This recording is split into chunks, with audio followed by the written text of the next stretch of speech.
Shalom, selamat pagi Bapak Ibu Saudara yang dikasihi Tuhan Yesus Kristus. Selamat kita berjumpa kembali dalam renungan pada pagi hari ini.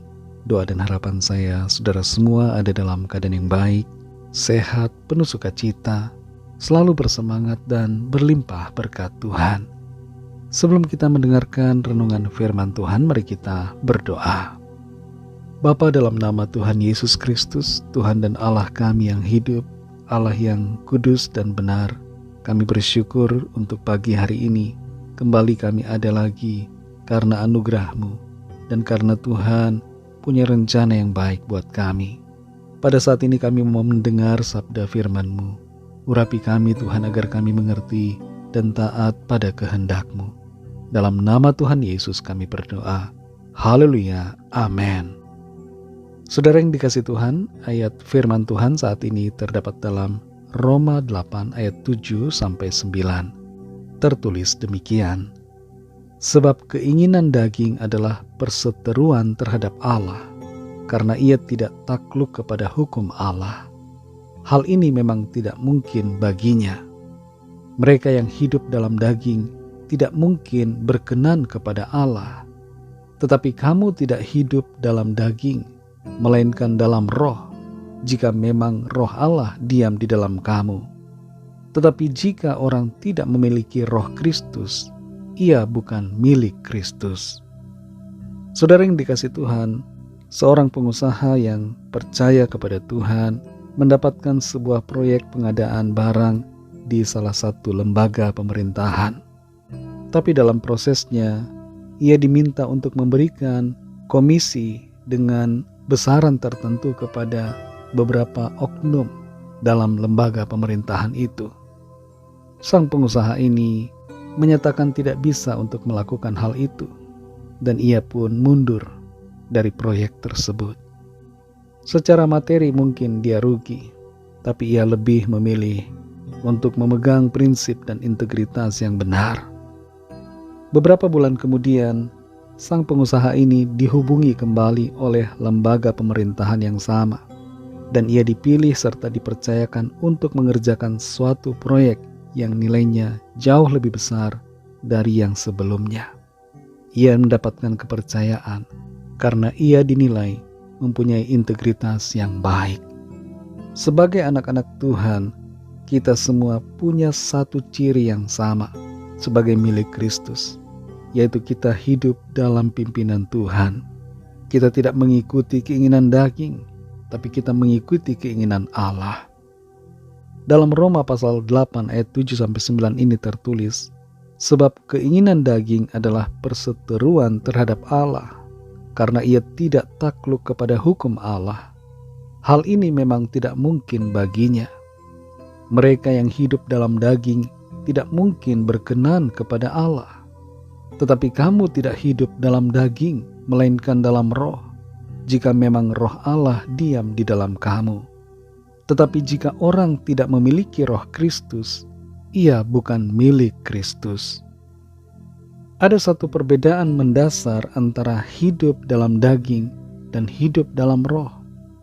Orang yang hidup dalam daging tidak akan mungkin berkenan kepada Allah.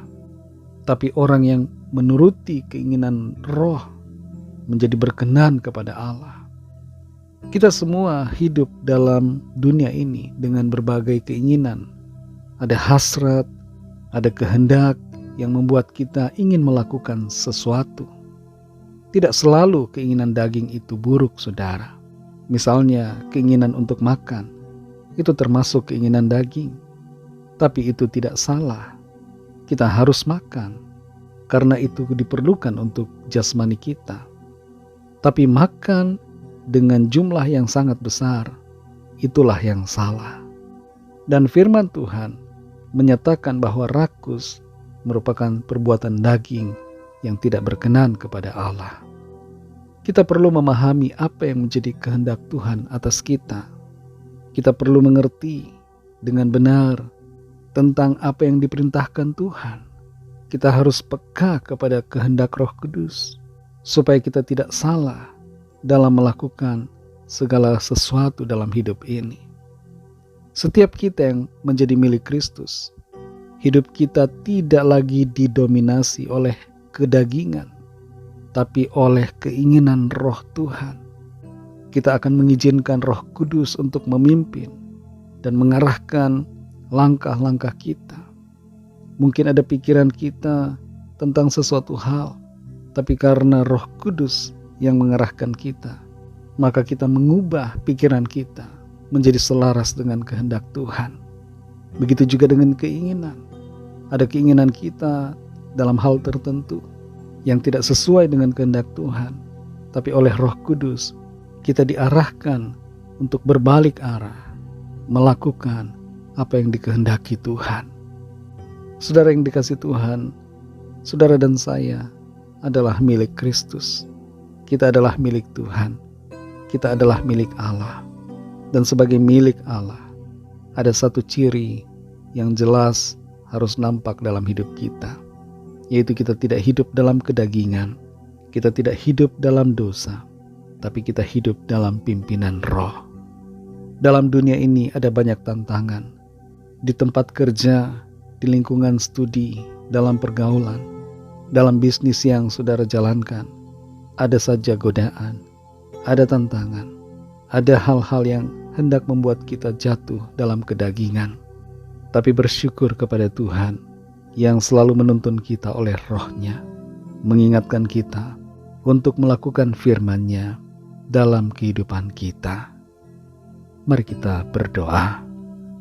Bapa, dalam nama Tuhan Yesus Kristus, terima kasih kami bersyukur kepada-Mu Tuhan untuk firman-Mu yang sudah kami dengar, memberikan kami pengertian, mengingatkan kami bahwa kami semua adalah milik-Mu, dan di dalam kami ada Roh-Mu yang kudus, yang menuntun kami, yang mengarahkan kami, mengingatkan kami untuk melakukan firman-Mu. Terima kasih Tuhan, tolong kami supaya kami terus hidup dalam kehendak Roh Kudus-Mu, bukan dalam keinginan-keinginan daging yang tidak berkenan kepada Tuhan. Pimpin kami Tuhan di sepanjang hari ini, dalam segala aktivitas kami, dalam tugas tanggung jawab kami, dimanapun kami berada. Kami mohon berkat perlindungan Tuhan. Biarlah hidup kami menyenangkan hati-Mu dan menjadi berkat kesaksian bagi banyak orang. Kami berdoa mohon lawatan Tuhan, yang sakit Tuhan sembuhkan, yang lemah mendapat kekuatan baru, yang susah dihiburkan, yang diliputi kecemasan dan ketakutan, saat ini dipenuhi dengan damai sejahtera, dengan iman dan pengharapan kepada Tuhan. Yang sedang dalam pergumulan masalah, Tuhan berikan jalan keluar, pertolongan-Mu yang ajaib dinyatakan. Terima kasih Bapa, dalam nama-Mu yang kudus, nama Tuhan Yesus Kristus, kami sudah berdoa dan mengucap syukur. Haleluya. Mari sama-sama kita berdoa, doa Bapa kami. Bapa kami yang di sorga, dikuduskanlah nama-Mu, datanglah kerajaan-Mu, jadilah kehendak-Mu di bumi seperti di sorga. Berikanlah kami pada hari ini makanan kami yang secukupnya, dan ampunilah kami akan kesalahan kami, seperti kami juga mengampuni orang yang bersalah kepada kami. Dan janganlah membawa kami ke dalam pencobaan, tetapi lepaskanlah kami daripada yang jahat. Karena Engkaulah yang mempunyai kerajaan, dan kuasa dan kemuliaan, sampai selama-lamanya. Amin. Terimalah berkat Tuhan. Tuhan memberkati engkau dan melindungi engkau. Tuhan menyinari engkau dengan wajah-Nya dan memberikan kasih karunia. Tuhan menghadapkan wajah-Nya kepadamu dan memberikan damai sejahtera. Berkat anugerah dari Bapa Surgawi, kasih karunia dari Tuhan Yesus Kristus, dalam persekutuan dengan Roh Kudus, menyertai kita semua, sekarang ini dan sampai Maranatha Tuhan Yesus datang kembali, dan bahkan sampai selama-lamanya. Dalam berkat nama Tuhan Yesus Kristus, haleluya, amin. Puji Tuhan, saudara yang dikasihi Tuhan, saya percaya firman Tuhan menjadi berkat dan kekuatan buat saudara semua, dan Roh Kudus akan menolong saudara untuk lebih lagi memahami kebenaran firman Tuhan. Tuhan Yesus memberkati saudara semua. Sampai jumpa dalam renungan yang berikutnya. Haleluya.